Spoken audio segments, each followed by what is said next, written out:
Hey, what's up, High Low News family? Welcome to a special edition of the Can We Talk podcast, our show where we talk to dope people in the community doing dope things, and today is no different. But wait, it is a little different because as y'all can see, I'm not virtual. We are in person doing one of our first in-person interviews of the year, and the person that we have today is a special guest, and I'm so excited to have him on. So without further ado, I would love to welcome to the show Commissioner Keon Hardemon. Hey, thank you for having me. No, thank you. Look, I have been wanting to get on your schedule, one, to have a one-on-one conversation, but also, two, you are going viral right now. Like, I just want to get right into it because if anybody's been looking at the headlines, looking at the news, you have a really special initiative going on right now where you're trying to bring tourism and development into a part of Liberty City that may have not gotten a lot of love. And so I wanted to have a conversation with you about that. So let's start from the beginning. How did all of this come about for you? Well, it started because of my relationship with Northwest 18th Avenue. They call that Little Broadway. It was named Little Broadway in about 2006 by one of the former commissioners, Doran Rowe, when that area was under his guidance, if you will. And it was named Little Broadway because it was one of those spaces in Miami that you would come to during the times of segregation where black artists could actually relax. Really? Yeah, so they had clubs, it was an entertainment space. Of course, there were places where they could sleep, they could eat. I mean, it was the place to be. So if you wanted to have entertainment in the Liberty City area, Broadway was it. Wow. Yeah. And I mean, I've always heard the term, I'm up top, but I didn't know the deep history. We always hear about Overtown being the Harlem of the South, but we don't give Broadway a lot of love. So that's interesting, and I like that you're trying to bring more attention to that area. What is the current state of Broadway? Broadway, over the past decade or so, has not been having its most successful times. And so what that looks like is that you have a lot of undeveloped lands on 18th Avenue. The county owns a great deal of those properties as well. Oh, really? And they have not done its fair share of cleanup nor development in those spaces. Then you have a lot of property that's owned by a guy they actually call Broadway. People think that avenue was named after him, but it is not. So he owns a great deal of property there. And then you have various other people who own property, and most of the property is cut up in strange ways.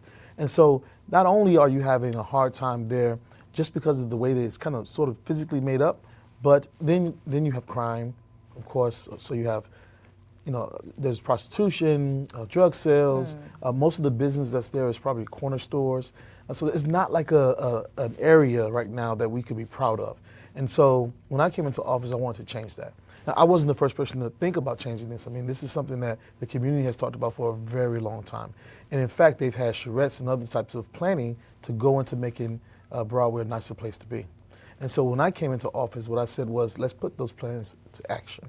And what we did and what we're finishing up right now is a major investment into the Broadway area. So we've dedicated more than maybe $2.5 million towards improving the Broadway area. And so when you go there right now, you'll see that the streets are actually being renovated. And what it looks like is planting of new trees, to ensure a better canopy. We've installed new lighting there so the streets are better well lit at nighttime. What you'll find is that we'll have new striping on the street, new paving on the street, new ways where you can actually have your cars oriented when you're parking the cars. We have traffic circles that we placed there with nice trees in the middle of them that will grow one day to be very nice specimens for the area. We're trying to make it look aesthetically more pleasing, right? And so we want to introduce or reintroduce Broadway back into our community as a nicer place to be. And then on top of that, make it a place where people actually want to come. Because right now, no one goes to Broadway for any decent reason, at least if you're from other places. And so that's the problem that we have with Broadway.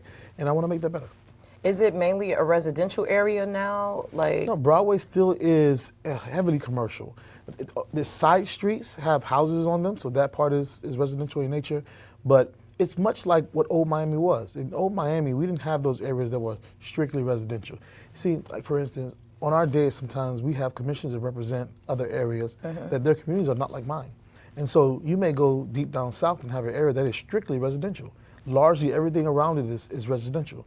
But in the Liberty City area, in our community, everything is sort of next to each other. And so Broadway, one of the largest thoroughfares that we have in the Liberty City area, is an area that is just strictly really commercial, and then some residential uses that aren't single family homes. So you might have like we call it rooming houses and things like that. So these are really relics of the past. And what we want to do is try to make that area a place that people continue to come to once again, so that we can make this a better area for everyone to live in. gotcha. And just for like to give people just a sense of where it is, give me some of the, like the cross streets of where. Yeah, so Broadway, 18th Avenue meets at Northwest 62nd Street, which is Dr. Martin Luther King Jr. Boulevard, and it goes from 62nd Street north to about 71st Street. It's bookended by some schools, actually schools that I graduated from, so I'm very familiar with that area. Charles R. Drew Elementary School, Charles R. Drew Middle, now I think they call it K through 8. Oh, that's Broadway? That's Because Broadway. I was trying to picture it, and I'm like, have I ever been over there? So I definitely have. Yeah, I mean, you've passed by there, there was no reason for you to stop.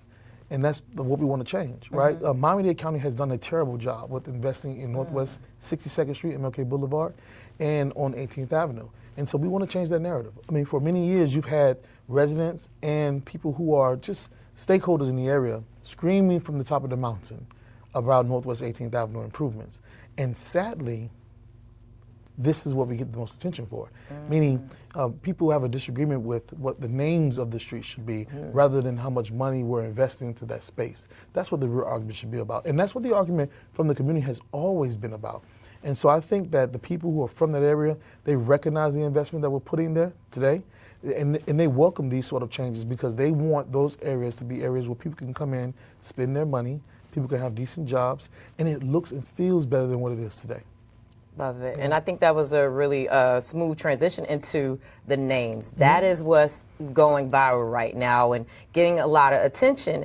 And so can you tell me some of the names that you propose for the streets that you want to, you know, dedicate? I mean, the names have changed from time to time, and they probably still can change in the future. I'm not really married to the names. What I'm really married to about is the celebration of artistry in Miami. Miami has like a unique sound that nowhere else had. And I feel as if those of us who are in Miami know what music means to our communities. I mean, if you turn on a DJ's radio and have speakers in the community, people come out and have a good time. It's a reason for people to smile, and really and truly shows how really tight-knit our community is and the level of artistry that we have here. And so, for instance, what I did was the attempt was to recognize these artists by their music or by sayings that come from their music. So, for instance, some of the songs that we noted, or street names, were We the Best Terrace, Trick Love the Kids, It's Your Birthday Street, Welcome to MIA Terrace, I Love My Dog Street, I Deserve It All Street, Closer to My Dreams Street, Tunnel Vision Street. I mean, so these are songs that you've heard of and things of that nature. Some of the backlash that we had, it comes from different places. On the day it comes from people who just don't understand my neighborhood. And I don't expect them to. Nor do I expect them to come to 18th Avenue. Actually, we probably don't want you there, right? I mean, we prefer to have people who care about what's happening to that community. And I think that with those of us who know the music, who like the music, who would appreciate areas becoming something more special, I think will want to come and visit this unique treasure that we'll have on 18th Avenue. There's nowhere else in Miami-Dade County or any other place that I know of that really has such a concentration of street names that's unique. I mean, you've never heard of anyone taking pictures in front of MLK Boulevard, right? I mean, even though that's Dr. Martin Luther King. And so if I put It's Your Birthday Street, though, I mean, I'm pretty sure that every time someone has a birthday and they come to Miami, they might take a picture in front of that street. So it's just a very unique way of saying this is an area that we want to make a place that people come to visit. We want investment there, like we've already begun to do. And we want it to mature into a space that is a place where people can have good, decent jobs and they can show Miami how to change a neighborhood that people don't want to go to into a place that people want to come to. And by the way, this is not the first time I've done this. I mean, I did this in Overtown. When I became the commissioner in Overtown, no one came to Overtown. There was no Red Rooster. There was no The Urban. There were not thousands of people coming there. There was not a place that was open at nighttime where you can go and actually have a proper drink or even dinner. And now Overtown is one of my favorite places to, like, Now I prefer it over Wynwood. Like, I go there all the time. Now it's a place that people really call home, right? It's a place that people don't stop or think twice about coming to. People are traveling from everywhere to spend their time in Overtown. But guess what? When I proposed these sort of things, that environment in Overtown, people laughed at it. They didn't think that it was possible. Who would come to Overtown and spend money? Who would be there after dark? They talked about how unsafe it was. And today, people feel safe in the place that is a makeshift club that's outside in a place called Overtown. And so when you think about that, in Overtown, we've attracted already some of the world's best talent. Everything from Chris Brown to Jamie Foxx. I mean, everyone comes to Overtown to either perform or just be a part of the environment and the party. And so the way that I take it is that many people don't want us to succeed in what we're doing. You know, I believe in transforming neighborhoods, and I take on the challenge, right? No other commissioner has a unique challenge like I do in a place called Liberty City. I mean, to have Liberty City, to have Little Haiti, to have Overtown, to have these neighborhoods that are severely challenged as places that people don't want to come to, as places where there were so-called riots many times over. I mean, no one has that sort of trouble throughout Miami-Dade County. There are 13 commissioners, and not one of them can speak to that point. And so I'm tasked with actually rebuilding the community after 2 major riots in a place that people don't want to come to anymore, right? And so how do we do that? Well, we do that, I believe, by investing in the space, by making it look beautiful, by teaching people that I care about their neighborhood and that they should too. Right? And then I want to make their place special like I made other places special. And on 18th Avenue, we don't have a lot of resources to do that. Now, I would have appreciated that board talking about giving them another $5 million, right, towards infrastructure and things like that so we can improve the condition of the area. But that wasn't the conversation. Instead, we're insulting the artists who made Miami a place to be. I mean, it is unquestionable that people like Luke, with all of his lyrics, good and bad, have caused a great light to be cast upon Miami. Yeah. People like Khaled, right? Inner Circle. I mean, these are all organizations and people who have brought a great deal of tourism to our area. And so many people who are in that sort of space, they would never have a street named after them. So imagine concentrating us to a space, a place where many people who don't have that opportunity will have it. I mean, what does it do when you have artists that are making videos in your community on Northwest 18th Avenue? That brings dollars to our area. So imagine, right, for instance, to make a proper video to film, you have to pay. You pay maybe Miami-Dade County, right? You pay fees that have talent brought there and such. And now you can have that sort of environment on Northwest 18th Avenue. And I think that, you know, people who don't see it that way are just short-sighted. First, I don't think they care about what goes on Northwest 18th Avenue. Because if you want to be upset about something, you should be upset about the condition that it's in, right? And then we should do something about that. And so the street name is really the feather in the cap of the time that I've been spending investing in that space.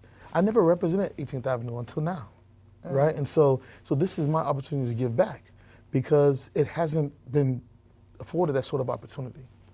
Gotcha. Thank you for that breakdown. And even some of the names, like I saw those in articles and different comments.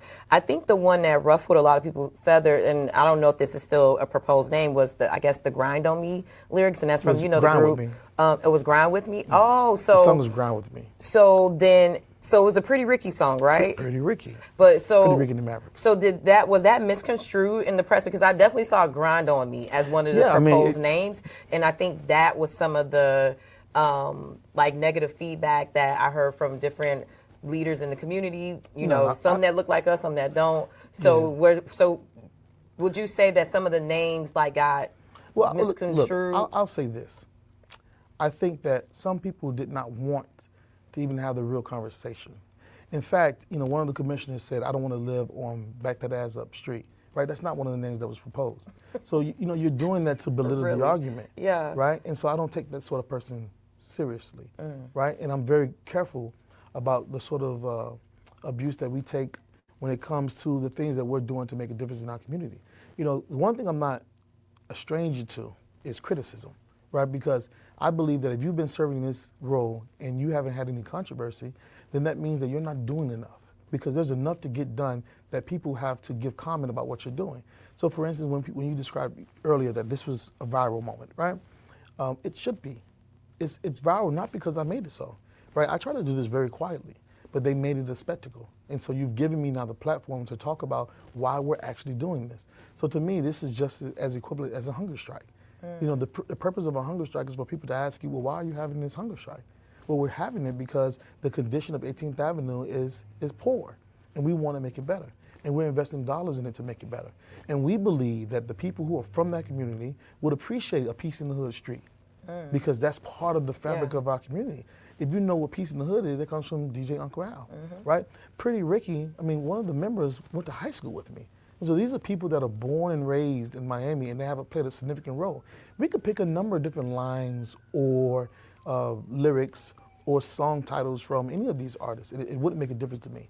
The purpose remains the same.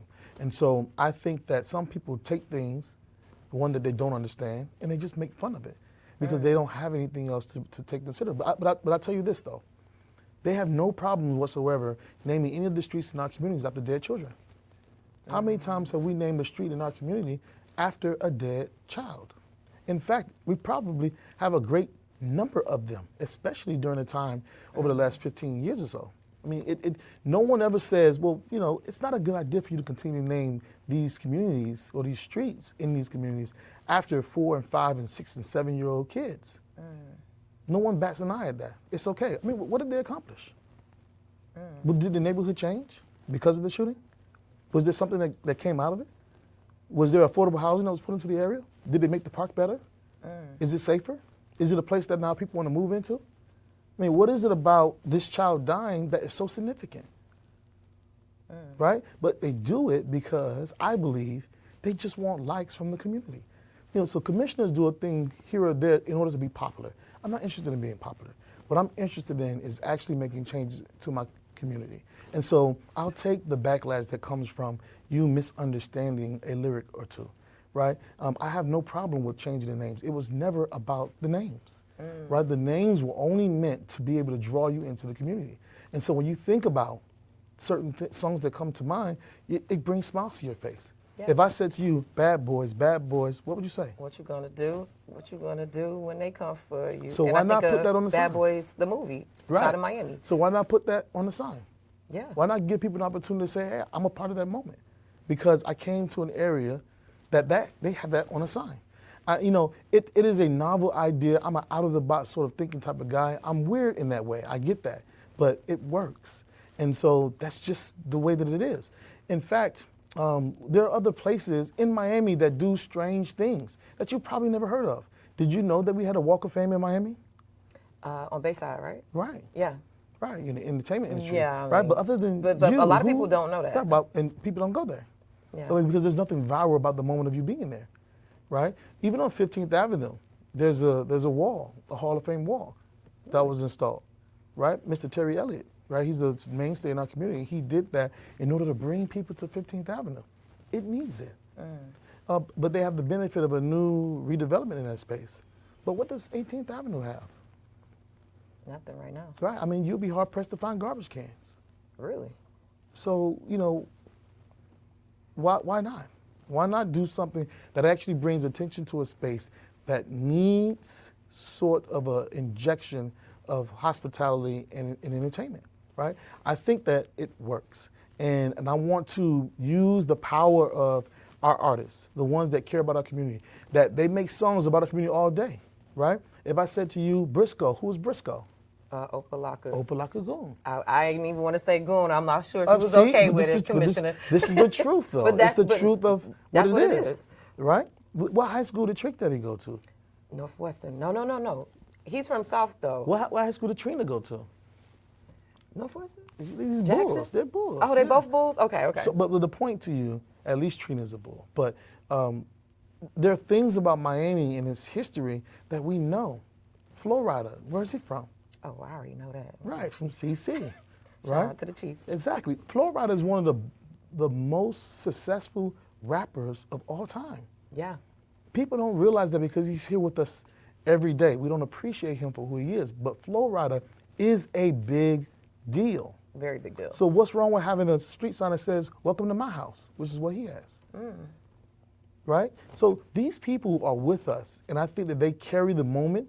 And hip hop is what moves America. It really moves the world. It's probably one of the leading, if not the second, in revenue production for all types of music. That's true. And so people follow hip hop. And of all the hip hop artists that make music, we have some of the jewels. And so why not celebrate them in a way that people from around the world will want to appreciate? You know, even Rihanna, right? She has a street named after her in Barbados. And people go to see it Yeah. because it says Rihanna, right? So imagine if there was an area that had more of a concentration of all of her music. Yeah. Maybe if it had more places for people to actually visit and dine and stay, would they do it? Yeah. Right? How did Jamaica use the Marley brand in order to install business in their area? I mean, it happens every day, That's a good point. right? So Jimmy Buffett. I mean, you have whole industries that are sort of created around the idea of people and entertainment. And so I think it's a good idea. I mean, look, in Miami, before I became a county commissioner, they named an avenue or a street after Moonlight. Remember Moonlight? What was Moonlight about? LGBTQ couple. Well, no, exploration, coming of age story of a guy who was exploring his sexuality as a gay man, Right. black man. And we thought that was a good idea to put right in the middle of the black community. That really sells. Why not name it after the gentleman who made it?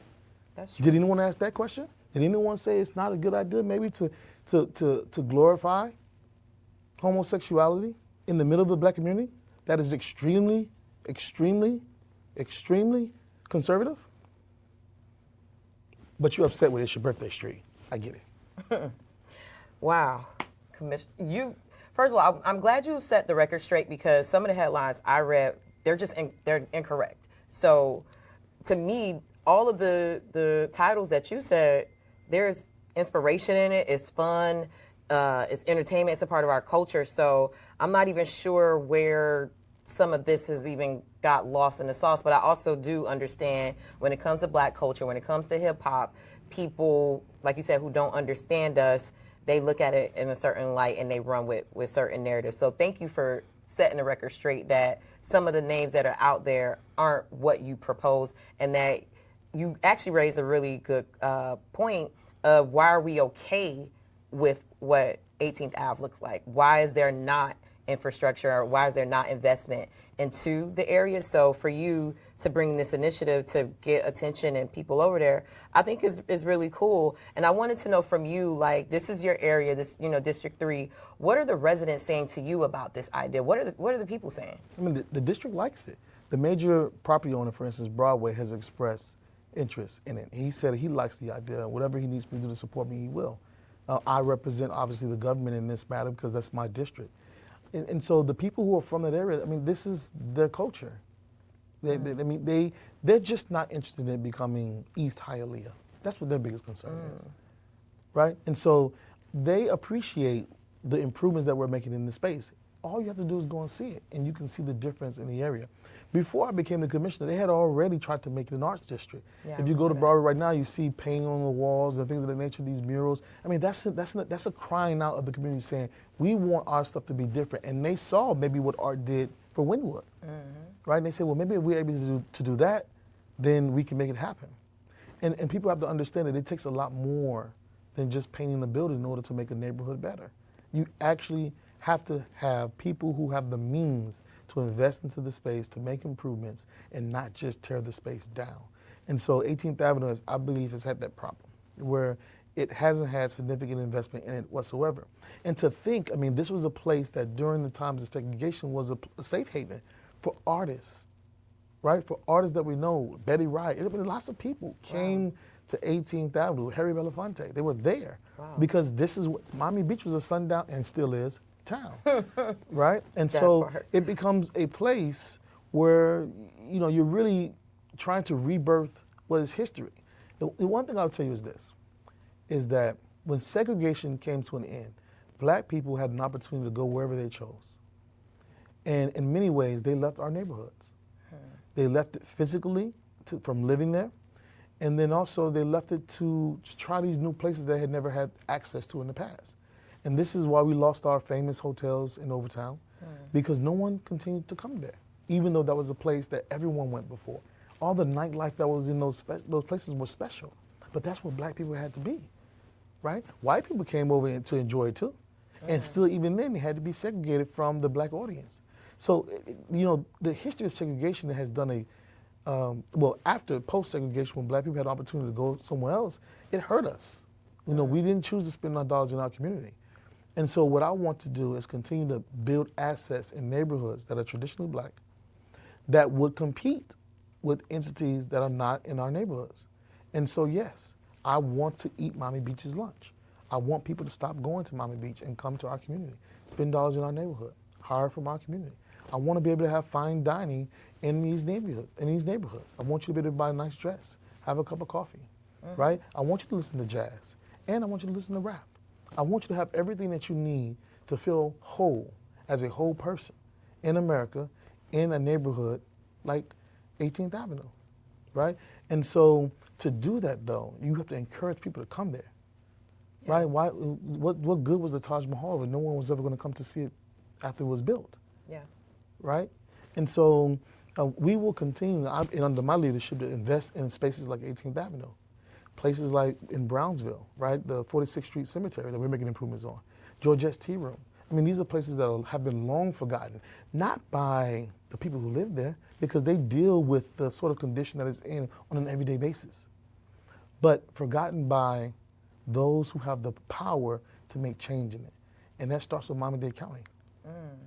Man, Keon, what's next? Like, what does it take to get these streets renamed? And also, too, what can the community do to support what you're doing? I think one of the things the community can do, and you can do this from wherever you are, one, you can like the stories or make comments, if you like, on social media, just to show interaction, educate more people about what's happening, give them the why to what I'm doing, right?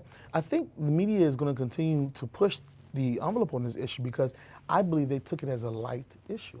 It was funny. Wow. But it's not funny anymore. It felt like kind of like an attention grabber when I first saw the headline, but I was like, I want to know why he's really, and just knowing you over the years, I'm like, it's never the surface. So I'm so glad that you kind of are breaking down like, this is really an economic driver. And also too, we deserve nice things. And also, I think the community needs to also start thinking about why are we okay with allowing them to keep us in this certain condition and not have an investment? And why when we go in certain neighborhoods, they have certain things and we don't. Like, we deserve nice things. And the community, finally having someone in office to be able to, advocate for that is, why we elect people like you to do this work. And so to me, it's really a really interesting story to see, like, it's not really about the names. It's about economic development into a community that needs it and deserves it. Look, I will tell you this. Before I became commissioner, one of the toughest things that I struggled with when I came back to Miami was finding housing, because I wanted to live in the neighborhood that raised me. But every single housing development that was built when I came back home was something they call affordable housing. And I was born in public housing, so I didn't know what affordable housing was.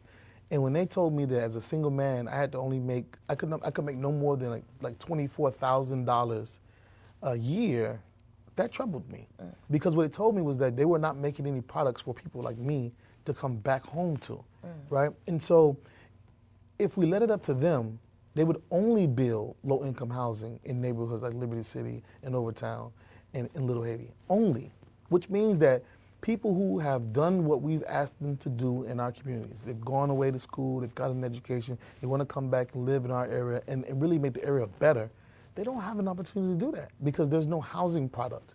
But when you go to the Brickell area, they got all types of housing. All types of nice things, all types of restaurants. They make lots of things. One of the commissioners that I really have a fondness for is a commissioner who represents the Miami Beach area and some of the downtown area. Her name is Eileen Higgins.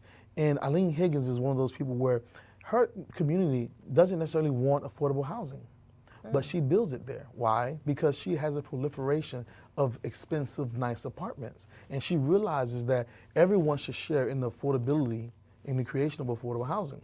And so she wants to build housing like that where she is. But there's some commissioners who represent the Deep South that don't feel the same way. So they're not building affordable housing in the areas that they represent. But in my district, I've made it my mission to always build affordable housing. But we also want things that are at market rate. We want things that are at workforce rate. We want to give young people an opportunity to move up in their neighborhood without having to leave it, right? And so to do that, you have to make housing that is, as we would call it, sexy. Yeah. And now, for instance, one of the first neighborhoods that we did that in is Overtown. Look at it now. That people who look like you, who look like me, would choose to live in Overtown. That did not exist before. When I was apartment hopping, I was looking at Overtown. There it is. I would have never did that. Never back in the day. No, it's true. Yeah. Right, and we will continue to do that. Right now, there's a proposed project that's coming up on about like 71st Street, 7th Avenue, where the old Jumbos is. Okay. There's going to be nearly 7,500 new apartments built there. There's going to be a new tri-rail stop. I mean, that area is going to truly transform into something special. And it'll have affordable housing, of course, because the people deserve nice places to live. But it'll also have housing for people who are upwardly mobile. And those of us who, like me, started in public housing, will have an opportunity not only to live in affordable housing, but then to move up into different types of housing and even buy property in those areas. I mean, that's what we need in a place like Liberty City and Overtown. And, you know, we need the full circle of life instead of when you make it, you leave. Yeah. Yeah. So as far as the vote and getting this passed, like what happens next now? Because I think it was it tabled or like what happened with the resolution and the names? Right. So there's some level of fineness when it comes to the procedure process, but effectively what happens is the goal is hopefully it comes back on the 18th, that we have some public comment, people come in to speak about it, and on that day that we get the majority votes that we would need to pass the item. The last vote was a more technical, it wasn't put on the agenda the way that I would have liked, and the chairperson has the complete authority to put things on the agenda the way that he chooses, and so it was put on in a way that required me to have a supermajority vote, and that's more difficult, especially when you have a smaller commission that was gathered, because we had people that were absent. But effectively, people can come in and say they like it or they don't. There was a line, I think it's out of a Kanye West album, but when him and maybe even Jay-Z, they were together, I think, because I'm not a hip hop head, but whatever the line says, it's something to the effect of, I think about it like this. People are talking about it, right? And so they may like it, they may hate it, but they're talking about it because it's provocative, right? Yeah. And so who is talking about, this is the first time someone's talking about 18th Avenue. That's true. Right? And so to me, I think that's the special part about it. I believe that by the time we're finished with this, that this nation is going to know that this exists. This exists for us. And I think that there'll be other places that are more friendly to our people and to our lyrics and to our experience that will create this sort of experience for their people.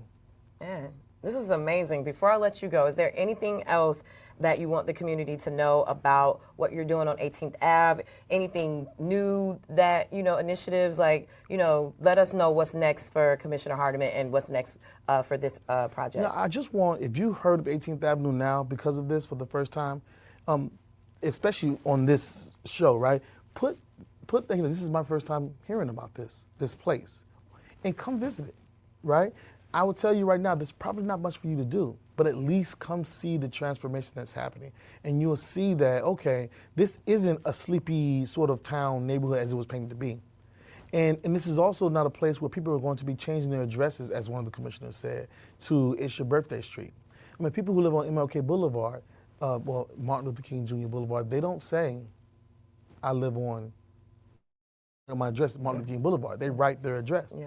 Many streets already have code designations, and you don't use those street names. Oh, yeah. But that's the false argument, I believe, that that we're being presented with. So either way, you like it or you hate it, I want you to come and express yourself, because we're talking about some place that I think deserves some attention. Love it. Thank you. How can people follow you? How can they support you, learn more about you? Let them know your socials and all those good things. Right. So you can follow me on Instagram. So that's MRHARDEMON. And then my Twitter is Keon Hardemon. I don't tweet much, but it's there. Yeah. Well, you look at you. You say Twitter. It's X now. See? You see? I guess I don't X much. What did it say? I guess not. Yeah. Man, this has been an amazing conversation. Look, Hilo News family, you got to hear first. He broke it down, gave you the details, gave you the facts. He came with receipts. He came with his papers. I was like, oh, Lord, what is he finna? But it was always an amazing conversation. I thank you for taking time to feel see the value in our audience and making sure that, Black and brown millennials understand the work that you're doing. As always, thank you for supporting Hilo News. I really appreciate it. And can we do this again? We can do it again. All right. We can do it again. I guarantee there'll be something else that I end up doing that people want to talk about. So it happens from time to time. Mr. Viral right here. Guys, this has been another amazing episode of Hilo News Can We Talk podcast. Y'all keep it locked. Follow Commissioner Hardemon. Follow Hilo News on all social media platforms. Sign up for our email newsletter. And we'll see y'all next time on location. Y'all keep it locked. Bye.